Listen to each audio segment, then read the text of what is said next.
Hi, everyone. Welcome to the 224N Hugging Face Transformers tutorial. So this tutorial is just going to be about using the Hugging Face library.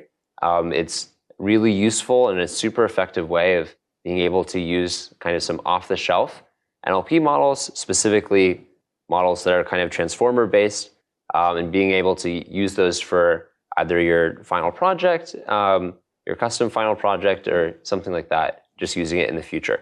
So these are, it's a really helpful package to learn, and it interfaces really well with PyTorch in particular too. Okay, so first things first is in case there's anything else that you are missing from this kind of like tutorial, the Hugging Face documentation is really good. They also have lots of kind of tutorials and walkthroughs, as well as other kind of like notebooks that you can play around with as well. So if you're ever wondering about something else, that's a really good place to look.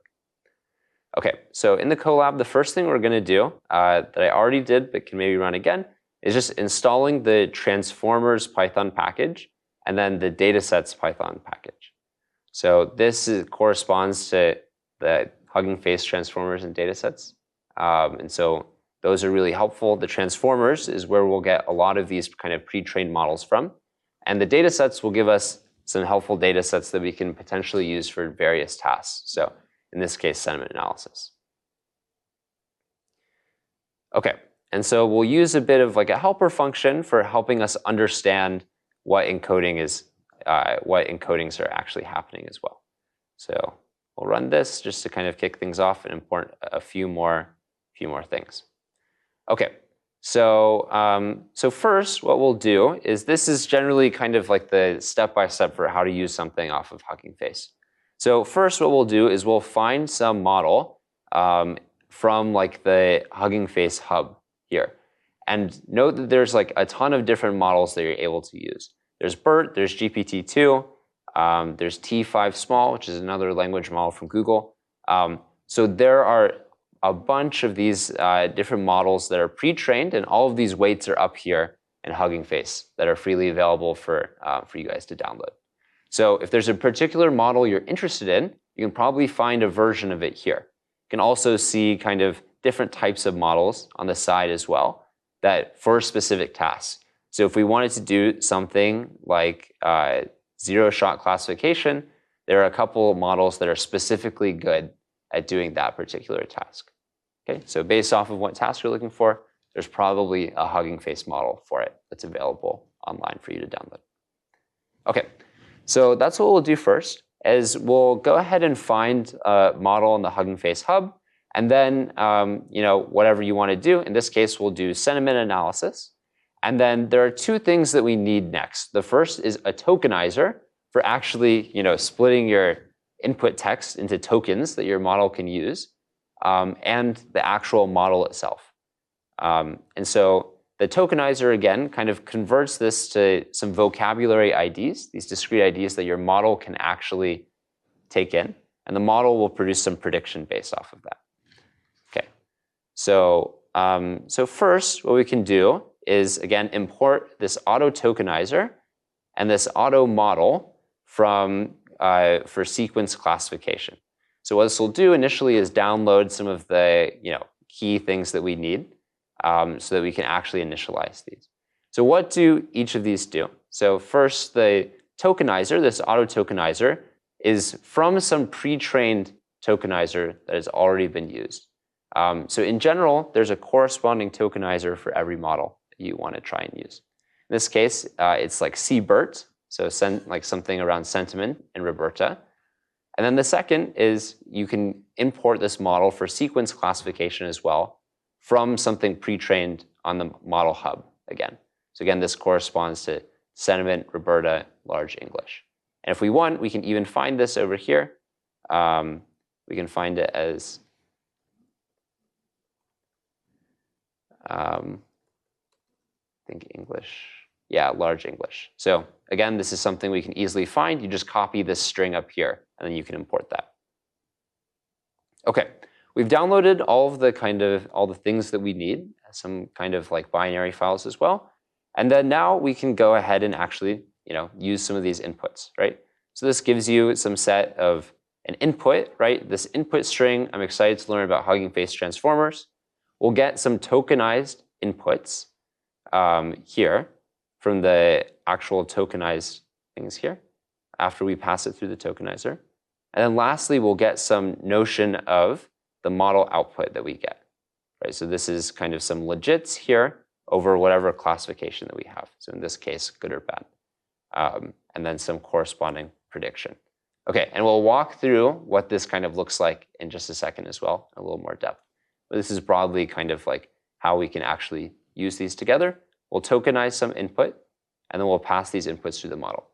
So we'll talk about tokenizers first. So tokenizers are used for basically just pre-processing the inputs that you get for any model. And it takes some raw string to like essentially a mapping to some number or ID that the model can take in and actually kind of understand. So tokenizers are either kind of like are specific to the model that you want to use, or you can use the auto tokenizer that will kind of conveniently import whatever corresponding tokenizer you need for that model type.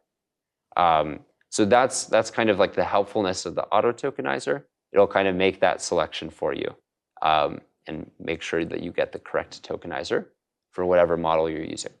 So the question is, does it make sure that everything is mapped to the correct index that the model is trained on? The answer is yes. So that's why the auto tokenizer is helpful. So there are two types of tokenizers. There's a Python tokenizer, and there's also like a tokenizer fast. The tokenizer fast is written in Rust. In general, if you do the auto tokenizer, it'll just default to the fast one. There's not really a huge difference here. It's just about kind of like the inference time for getting the model outputs. Yeah, so the question was the tokenizer creates dictionaries of the model inputs. It's more like, I think the way to think about a tokenizer is like that dictionary almost, right? So you want to kind of translate almost or have this mapping from the tokens that you can get from like this string, and then map that into kind of some inputs that the model will actually use. So we'll see an example of that in just a second. So for example, we can kind of call the tokenizer in any way that we would for like a typical PyTorch model, but we're just going to call it on like a string. So here we have our input string is Hugging Face transformers is great. We pass that into the tokenizer, almost like it's like a function, right? And then we'll get out some tokenization. So this gives us a set of input IDs. So to answer the earlier question, these are basically the numbers that each of these tokens represent, right? So that the model can actually use them. And then a corresponding attention mask for the particular transformer. Okay. So there are a couple ways of accessing the actual tokenized input IDs. You can treat it like a dictionary, so hence kind of thinking about it almost as that dictionary form. It's also just like a property of the output that you get. So there are two ways of accessing this in like a pretty Pythonic way. Okay. So what we can see as well is that we can look at the actual kind of tokenization process almost. And so this can maybe give some insight into what happens at each step, right? So our initial input string is going to be Hugging Face transformers is great. Okay, the next step is that we actually want to tokenize these individual kind of individual words that are passed in. So here, this is the kind of output of this tokenization step, right? We get kind of these individual split tokens. We'll convert them to IDs here. And then we'll add any special tokens that our model might need for actually performing inference on this. Okay. So there's a couple steps that happen kind of like underneath when you use a tokenizer. That happens at a few things at a time. One thing to note is that for fast tokenizers as well, there's another option that you're able to get to. So you have essentially, right, you have this input string, you have the number of tokens that you get, and you might have some notion of like the special token mask as well. Right? So using char to word is going to give you like the word piece of a particular character in the input. So here, this is just giving you additional options that you can use for the fast tokenizer as well, for understanding how the tokens are being used from the input stream. Okay. So there are different ways of using the outputs of these tokenizers too. So one is that you can pass this in, and if you indicate that you want it to return a tensor, you can also return a PyTorch tensor. So that's great in case you need a PyTorch tensor, which you probably generally want. You can also add multiple tokens into the tokenizer and then pad them as however you need. So for here, for example, we can use the pad token as being this kind of like pad bracket almost.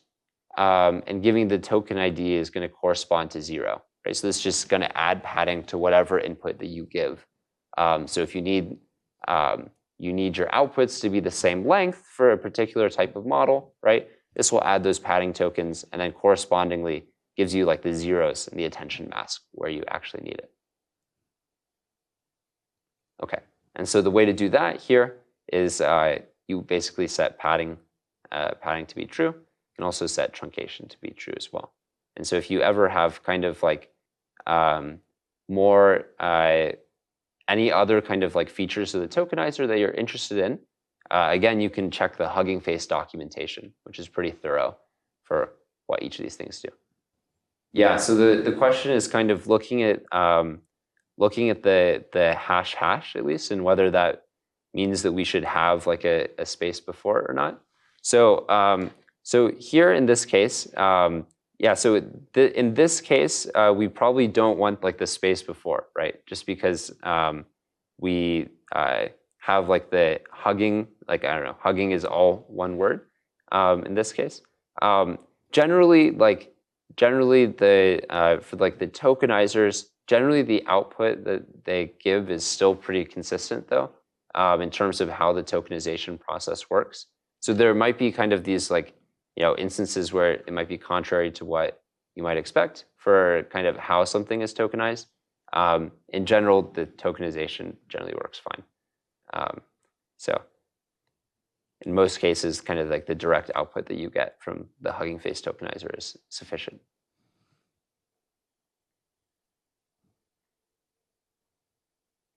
Okay, awesome. So one last thing past the adding kind of additional padding is that you can also kind of decode like an entire batch at one given time.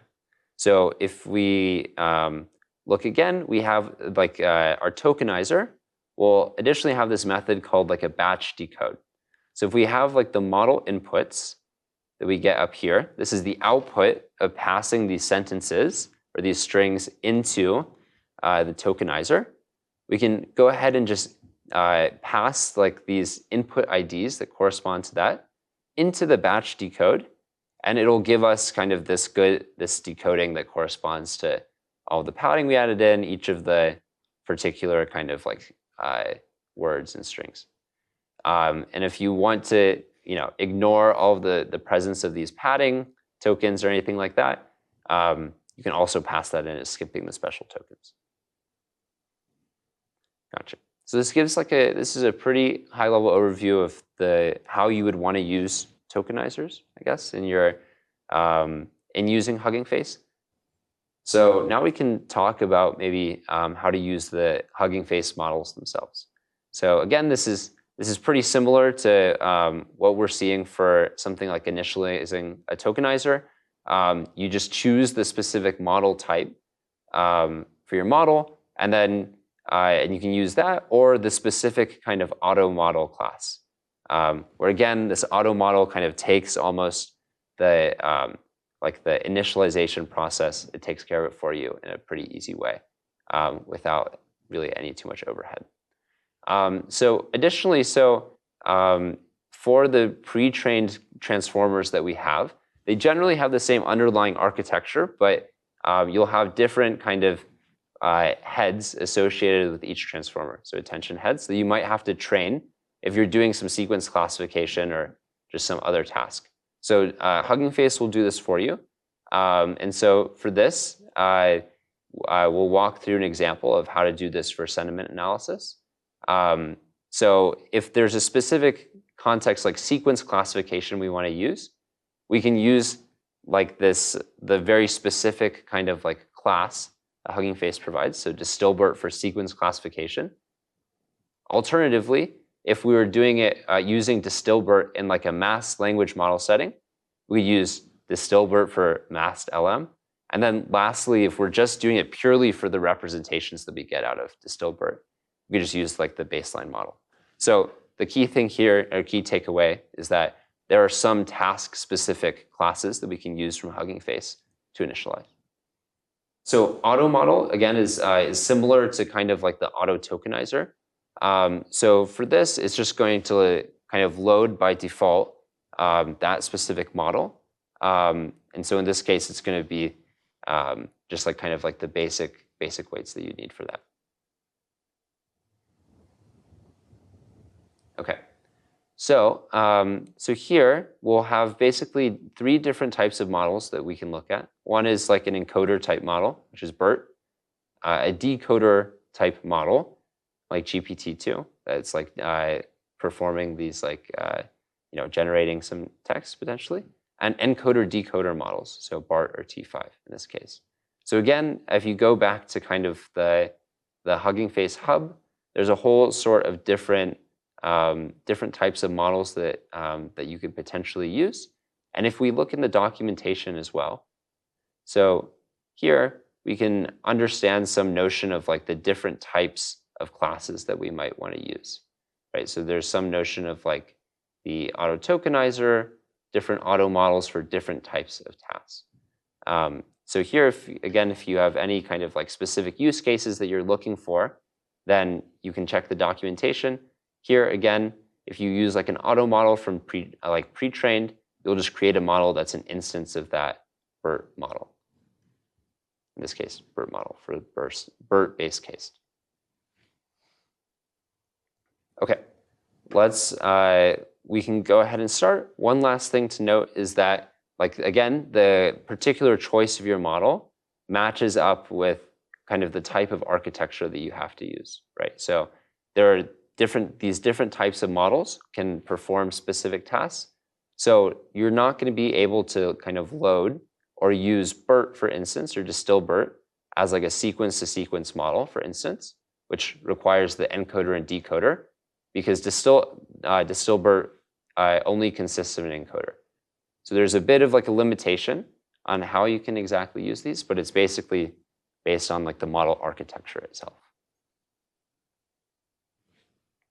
Okay, awesome. So let's go ahead and get started here. So similarly here, we can import auto model for sequence classification. So again, we're going to perform some classification task, and we'll import this auto model here so that we don't have to reference, again, like something like Distilbert for sequence classification. We'll be able to load it automatically, and it'll be all set. Alternatively, we can do Distilbert for sequence classification here, and that specifically will require Distilbert to be the input there. Okay, so these are 2 different ways of basically getting the same model here. One using the auto model, one using just explicitly Distilbert. Cool. And here, because it's classification, we need to specify the number of labels or the number of classes that we're actually going to classify for each of the input sentences. Okay, so here we'll get some like a warning here, right? If you are following along and you print this out, because some of the sequence classification parameters aren't trained yet, and so we'll go ahead and take care of them. So here, similarly, we'll kind of like walk through how to actually train some of these models. So the first is, how do you actually pass any of the inputs that you get from a tokenizer into the model? Okay, well, if we get some model inputs from the tokenizer up here, and we pass this into the model by specifying that the input IDs are the input IDs from the model inputs, And likewise, we want to emphasize, or we can show here and specifically pass in, that the attention mask is going to correspond to the attention mask that we gave from these outputs of the tokenizer. Okay? So this is option one, where you can specifically identify which property goes to what.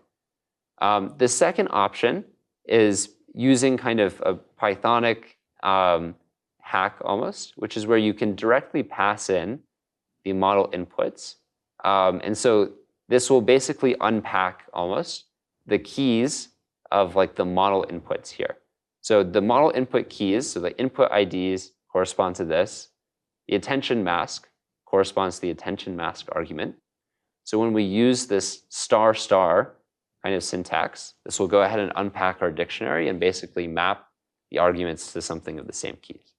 So this is an alternative way of passing it into the model. Both are going to be the same. Okay, so now what we can do is we can actually print out what the model outputs look like. So again, these are the inputs, the token IDs and the attention mask. And then second, we'll get the actual model outputs. So here, notice that the outputs are given by kind of these legits here. There's two of them. We passed in one example, and there's kind of two potential classes that we're trying to classify. Okay, and then lastly, we have the corresponding distribution over the labels here, right? Since this is going to be binary classification. Yes, it's a little bit weird that you're going to have the two classes for the binary classification task, and you could basically just choose to classify one class or not. But we do this just basically because of how Hugging Face models are set up. And so additionally, these are the models that we load in from Hugging Face are basically just PyTorch modules. So these are the actual models, and we can use them in the same way that we've been using models before. So that means things like loss.backward or something like that actually will do this back propagation step corresponding to the loss of your inputs that you pass in. So so it's really easy to train these guys. As long as you have a label, label for your data, you can calculate your loss using the PyTorch cross entropy function. You get some loss back, and then you can go ahead and back propagate it. You can actually even get kind of the parameters as well in the model that would probably get updated from this. So this is just some big tensor of the actual embedding weights that you have. Okay. We also have a pretty easy way for Hugging Face itself to be able to calculate the loss that we get. So again, if we tokenize some input string, we get our model inputs. We have two labels, positive and negative, and then give some kind of corresponding label that we assign to the model inputs, and we pass this in. We can see here that the actual model outputs that are given by Hugging Face includes this loss here, right? So it'll include the loss corresponding to that input anyways. So it's a really easy way of actually calculating the loss just natively in Hugging Face without having to call any additional things from a PyTorch library. And then lastly, we can actually even use, if we have kind of these two labels here, again, for positive or negative, what we can do is just take the model outputs, look at the legits, and see which one is the biggest again. We'll pass that and take the argmax, so that'll give the index that's largest, and then that's the output label that the model is actually predicting. So again, it gives a really easy way of being able to do this sort of classification, getting the loss, getting what the actual labels are, just from within Hugging Face. Okay, awesome. So the last thing as well is that we can also kind of look inside the model in a pretty cool way, and also seeing what the attention weights the model actually puts, the attention weights the model actually has. So this is helpful if you're trying to understand what's going on inside of some NLP model. And so for here, what we can do, again, where we're importing our model from some pre-trained model weights in the the Hugging Face hub. We want to output attentions, set output attentions to true, and output hidden states to true. So these are going to be the key arguments that we can use for actually kind of investigating what's going on inside the model at each point in time. Again, we'll set the model to be in eval mode. And lastly, we'll go ahead and tokenize our input string again. We don't really care about any of the gradients here. Again, so we don't actually want to backpropagate anything here. And finally, pass in the model inputs. So now what we're able to do is when we print out the model hidden states, so now this is a new kind of property in the output dictionary that we get, we can look at what these actually look like here. And sorry, this is a massive output. So we can actually look at the hidden state size per layer, right? And so this kind of gives a notion of what we're going to be looking at, like what the shape of this is at each given layer in our model, as well as the attention head size per layer. So this gives you like the kind of shape of what you're looking at. And then if we actually look at the model output itself, we'll get all of these different like hidden states basically, right? So we have like tons and tons of these different hidden states. We'll have the last hidden state here. So the model output is pretty robust for kind of showing you what the hidden state looks like, as well as what attention weights actually look like here. So in case you're trying to analyze a particular model, this is a really helpful way of doing that. So what model.eval does is question is what does the .eval do? What it does is it basically sets and this is true for any PyTorch module or model, is it sets it into quote unquote eval mode. So again, for this, like we're not really trying to calculate any of the gradients or anything like that. That might correspond to some data that we pass in or try and update our model in any way. We just care about evaluating it on that particular data point. So for that, then it's helpful to set the model into like eval mode, essentially, to help make sure that kind of like disables some of like that stuff that you'd use during training time. So it just makes it a little more efficient. Yeah, the question was, it's already pre-trained, so can you go ahead and evaluate it? Yeah, you can. So yeah, this is just the raw pre-trained model with no fine-tuning. So the question is like, how do you interpret these shapes basically for the attention head size and then the hidden state size? So yeah, the key thing here is you'll probably want to look at kind of the shape given on the side. It'll correspond to like the layer that you're actually kind of like looking at. So here, like when we looked at the shape here, we're specifically looking at like the first one in this list, right? So this will give us the first hidden layer. The second gives us a notion of kind of like the batch that we're looking at. And then the last is like, so this is like some tensor, right? 768 dimensional, I don't know, representation that corresponds there. And then for the attention head size, it corresponds to like the actual query word and then the keyword for these last two here.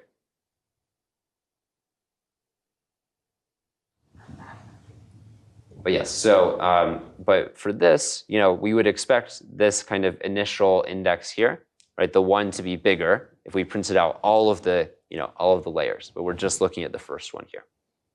So we can also do this for actually being able to get some notion of how this actually like looks and plot out these axes as well. So again, if we take this same kind of model input, which again is like this Hugging Face transformers is great, we're actually trying to see like what do these representations look like on like a per layer basis. So what we can do here is basically we're looking at for each layer that we have in our model, right? And again, this is purely from the model output attentions or the actual outputs of the model. So what we can do is for each layer and then for each head, we can analyze essentially like what these representations look like, and in particular, what the attention weights are across each of like the tokens that we have. So this is like a good way of, again, understanding like what your model is actually attending to within each layer. So on the side, if we look here, maybe zoom in a bit, we can see that this is going to be like corresponds to the different layers. And the top will correspond to, these are across the different attention heads. Okay, this will just give you some notion of like what the weights are here. So again, just to clarify, so again, if we maybe look at the labels, sorry, it's like a little cut off and like zoomed out. But so this y-axis here, like these different rows, corresponds to the different layers within the model. Oops. On the x-axis here, right, we have like the different attention heads that are present in the model as well. And so for each head, we're able to, at each layer, to basically get a sense of like how the attention distribution is actually being distributed, what's being attended to, corresponding to each of like the tokens that you actually get here. So if we look up again here as well, right, we're just trying to look at like basically the model attentions that we get for each kind of corresponding layer. The question is, what's the color key? Yellow is like higher magnitude and higher value, and then darker is like closer to 0. So probably very navy is like 0. So what we can do is now maybe walk through like what a fine-tuning task looks like here. And so first, like in a project, you're probably going to want to fine-tune a model. That's fine. And we'll go ahead and walk through an example of what that looks like here. Okay. So what we can do as well is, what we can do as well is use some of the data sets that we can get from Hugging Face as well. So it doesn't just have models, it has really nice data sets, and be able to kind of like load that in as well. So here what we're going to be looking at is looking at like the IMDb data set. And so here, again, is for sentiment analysis. We'll just look at only the first 50 tokens or so. And generally, so this is like a helper function that we'll use for truncating the output that we get. And then lastly, for actually kind of making this data set, we can use the dataset dict class from Hugging Face again. That will basically give us this smaller data set that we can get for the trained data set, as well as specifying what we want for validation as well. So here what we're going to do for our like mini data set for the purpose of this demonstration is we'll use make train and val both from the IMDb train data set. We'll shuffle it a bit, and then we're just going to select here 128 examples and then 32 from validation. So it'll shuffle it around. It'll take the first 128 and it'll take the next 32. And then we'll kind of truncate those particular inputs that we get. Again, just to kind of make sure we're efficient. And we can actually run this on a CPU. Okay. So next what we can do is just see kind of what does this look like. It'll just, again, this is kind of just like a dictionary. It's a wrapper class almost of giving your trained data set and then your validation data set. And in particular, we can even look at like what the first 10 of these looks like. So first, like the output, so we specify train. We want to look at the first 10 entries in our trained data set. And the output of this is going to be a dictionary as well, which is pretty cool. So we have the first 10 text examples that give the actual movie reviews here. So this is given in a list. And then the second key that you get are the labels corresponding to each of these. So whether it's positive or negative. So here 1 is going to be a positive review, 0 is negative. So it makes it really easy to use this for something like sentiment analysis. Okay, so what we can do is go ahead and prepare the data set and put it into batches of 16. Okay, so what does this look like? What we can do is we can call the map function that this small like dataset dictionary has. So you can call map and pass in a lambda function of what we want to actually do. So here the lambda function is for each example that we have, we want to tokenize the text, basically. So this is basically saying, how do we want to, pre-process this? And so here we're extracting the tokens, the input IDs that we'll pass into the model. We adding padding and truncation as well. We're going to do this in a batch, and then the batch size will be 16. Okay. Hopefully this makes sense. Okay.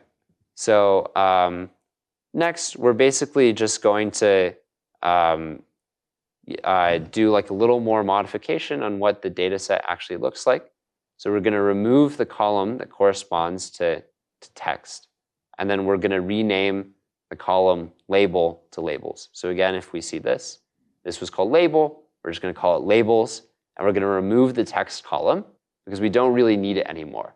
We just have gone ahead and pre-processed our data into the input IDs that we need. Okay, and lastly, we're going to set the format to torch, so we can go ahead and just pass this in to our model, or our PyTorch model. The question is, what is labels? So label here corresponds to, like, again, first in the context of sentiment analysis, it's like just, positive or negative. And so here, we're just renaming the column.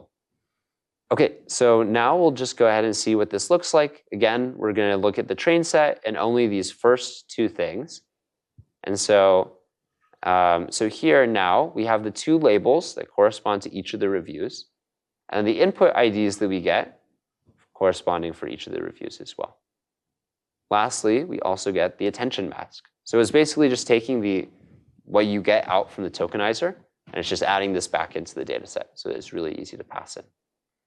The question is, we truncated, which makes things easy, but how do you want to apply like padding evenly? So here, if we do pass in, so first is like you could either manually set some high truncation limit, like we did. The second is that you can just go ahead and set padding to be true, and then basically, like the padding is basically added based off of kind of like the longest sequence that you have. Yeah, so the question is, I guess, doing it for all of them, all the text lists evenly. So again, it just like depends on like the size of like the data set you're loading in, right? So if you're looking at particular batches at a time, you can just pad within that particular like batch, versus like, you don't need to like load all of the data set into memory, pad the entire data set like in the same way. So it's fine to do it within just batches. Yeah, the question was, how are the input IDs like added? And the answer is yes, it's basically done automatically. So we had to manually remove the text column here, and that kind of like this first line here. But like if you recall, like the outputs of like at the tokenizer, it's basically just the input IDs and the attention mask. So it just is smart enough to basically aggregate those together. Okay, the last thing we're going to do is basically just put these. So we have this like data set now that looks great. We're just going to import like a PyTorch data loader, typical normal data loader, and then go ahead and load each of these data sets that we just had. Specifying the batch size to be 16. Okay, so that's fine and great. And so now for training the model, it's basically like exactly the same as what we would do in typical PyTorch. So again, it's like you still want to compute the loss, you can backpropagate the loss and everything. So it's really up to your own design how you do the training. So here, there's only like a few kind of asterisks, I guess. One is that you can import specific kind of optimizer types from the transformers package. So you can do atom with weight decay. You can get a linear schedule for like the learning rate, which will kind of decrease the learning rate over time for each training step. So again, it's basically up to your choice. But if you look at the structure of like this code, right?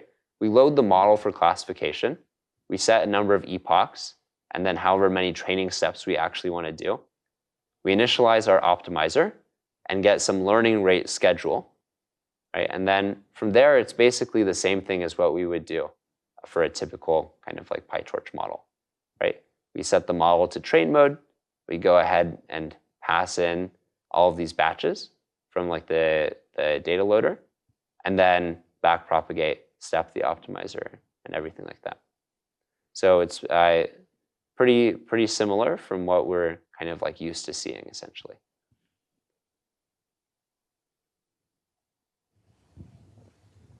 Awesome. So that'll go do its thing at some point. Okay, and so that's one potential option, is if you really like PyTorch, you can just go ahead and do that, and it's really nice and easy.